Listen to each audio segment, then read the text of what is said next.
Welcome back to the Morning Blend. Facilities that treat conditions like depression, substance abuse, and addiction are in great need in our community. And that's why Aurora Health Care has expanded its behavioral health services with 2 new clinics. Mark Jensen is a mental health intensive outpatient manager and licensed clinical social worker with Aurora. Thanks for being here today. Thank you for having me. So you've expanded your facilities. You have 2 new facilities, one in Muskego, the other in the Northshore. Why did you expand? We wanted to be able to meet people in their communities. We have our main hospital in Wauwatosa, but that's a distance for some people to drive. So we want to be able to give them the treatment, where they live. How does it work? How do you assess someone in your behavioral health department? People will call our central scheduling phone number. They'll get set up with an assessment with an intake worker, and they decide from there kind of what best path is it for treatment. We have all different levels of treatment, both for mental health and substance abuse. So they kind of explain what's going on in their life. Someone takes notes about that, and then it's evaluated by a professional, and then they make a recommendation based on that? Correct.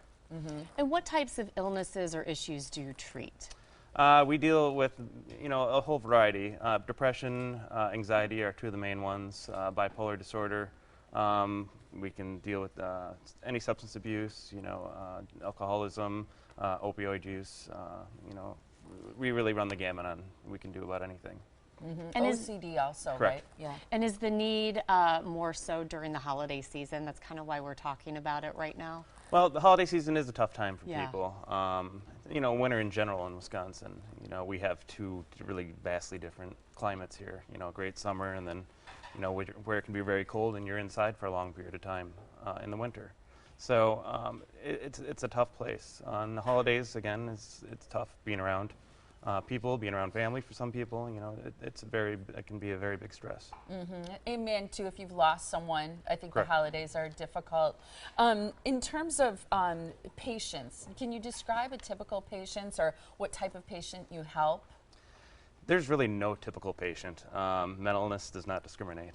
It really can be anyone that feels overwhelmed, anyone that's just struggling with motivation, we can help.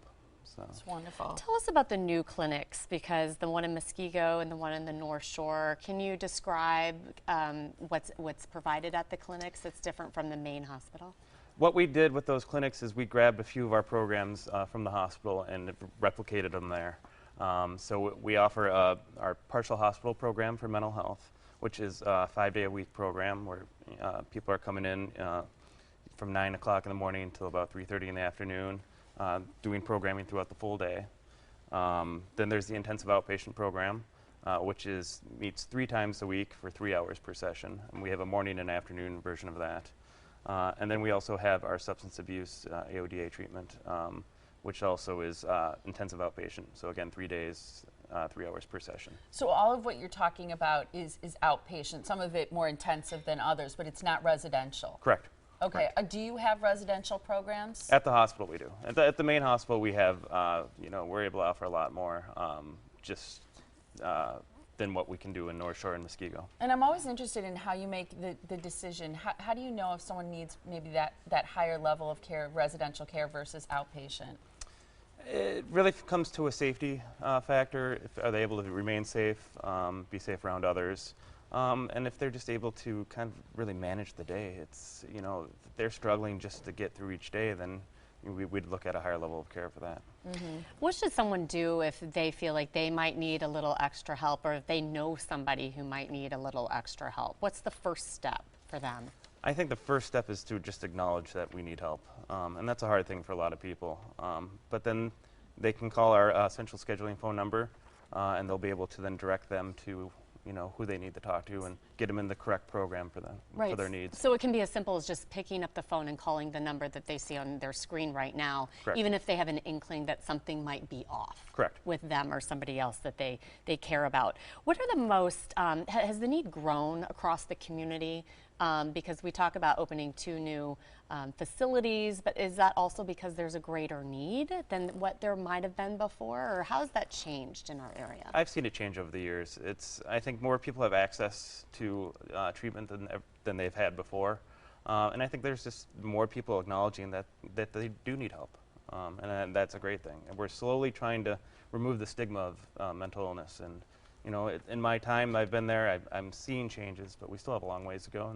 But I'm very happy to see where we're at. Yeah, I'm happy to see the services available to people too, especially high quality services like the ones you provide. Thank you so much. And here's the number that you should call to schedule an appointment or just to get more information. Aurora Health Care, their behavioral health clinics. You can reach them at 414-773-4312. Great to meet you and happy holidays Thank to you.